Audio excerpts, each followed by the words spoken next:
ल हाम्रो यात्रा यता बगीसम्मको फ्यामिली यो मेमोरीको लागि सट यो यात्राको आमा के छ भन्नु आमा बोल्नु न हौ आमा बोलेको मजा लाग्छ बेला बेला आमाले हँसाउनुहुन्छ बेला बेला अनि धेरै त आमाले रिस उडाउनु हुन्छ क्या नि आमा नआउने कुरा भन्नुहुन्छ नि त आमाले सायद आमाको पहिलोचोटि हो आमा बगीमा चाहिँ घोडामा त चढ्नु भयो होला कि छैन घोडामा चढेछ घोडामा चढ्नु भएको छैन घोडा पनि चढ्नु भएन म चाहिँ घोडामा चाहिँ चढ्या हो बगीमा चाहिँ मेरो फर्स्ट टाइममा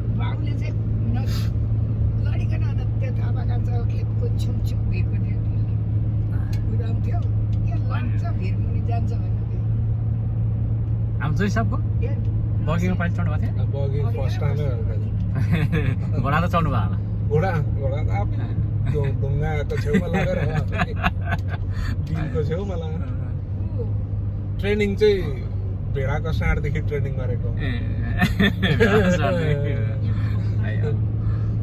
हाम्रो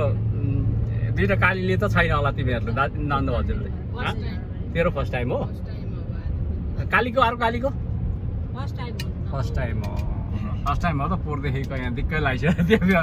घोडा चढ्ने भनेर अब आज कुरा हुने भयो मौसमले पनि साथ दिएछ मलाई चाहिँ खासै शरीरले चाहिँ साथ दिइरहेको छैन पिङ खेलिरहेछ रातभरि पनि पिङ खेलिरहेको चक्कर चलेर तर यो के अरे हरियालीले कस्तो मजा भएको छ अनि मेरो भान्जाको के छ खबर ठिकै छ अनि भरे सके पछाडि अन्त के खानु हुने र नानी के खानु हुने what you going to eat नानी अनि भरे के खाने हो सके पछाडि ल फ्रेन्च फ्राइज र चिकन नगेट्स खाने अरे ल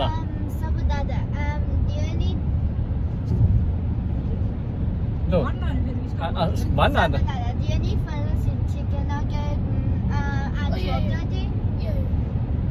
दादा पनि त्यही खाने हो ए ल दादा पनि त्यही खाने अरे अनि त्यति मात्रै खाने हिजो चाहिँ मलाई अर्कै दिएछ क्या फेरि कल गरेको त सरी भनेर रेडी भएछ भन्यो अनि फेरि त्यो भनेर अघि गल्ती गर्यो भनेर कुकी पनि दियो बोनस नानीले ल्याएर त खाँदै खाएन नि अनि फेरि कल गरेको के हो यो भनेको सरी अनि घरे चाहिँ त्यो भनेर त्यसको हर्जना चाहिँ कोकी दिएको थियो त्यहाँ ल्याएर चाहिँ मलाई खाएँ आमा चाहिँ बोल्नु न हो के भन्ने गीत गाउनु आमाको हाम्रो आमाको त बेला बेला हजुर हुनुहुन्छ त के भन्नु गीत गाउनु त आमा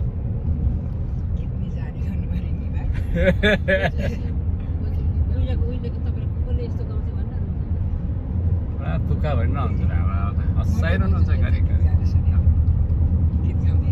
अनि आमा हामी कता गएको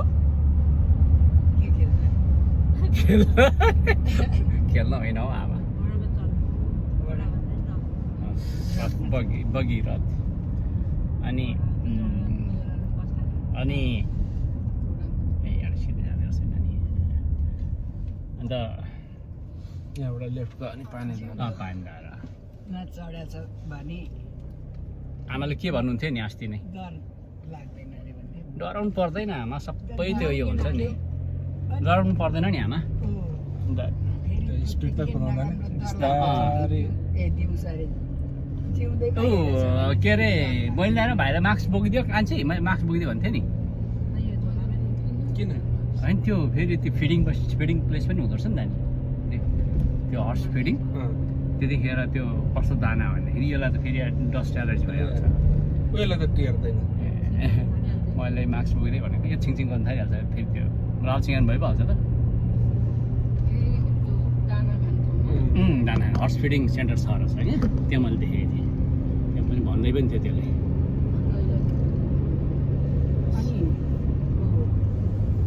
आमाको कुरो सकिए छैन ए सक्यो भन्नु न भन्नु पहिला कुरो भन्दै हुन्थ्यो यहाँ तपाईँको क्याप्चर गर्न आँटेको मैले तपाईँले भनेको कुरा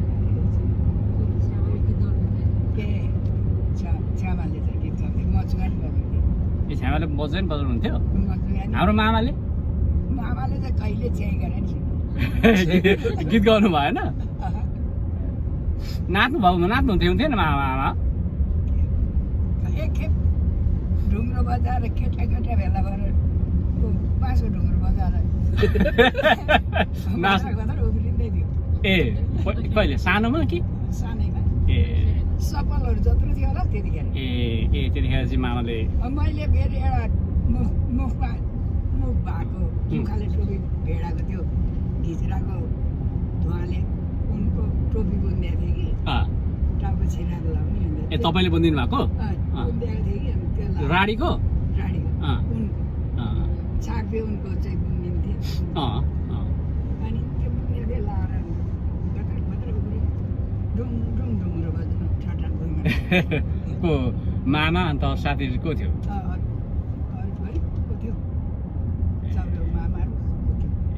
अगाडि गर्नु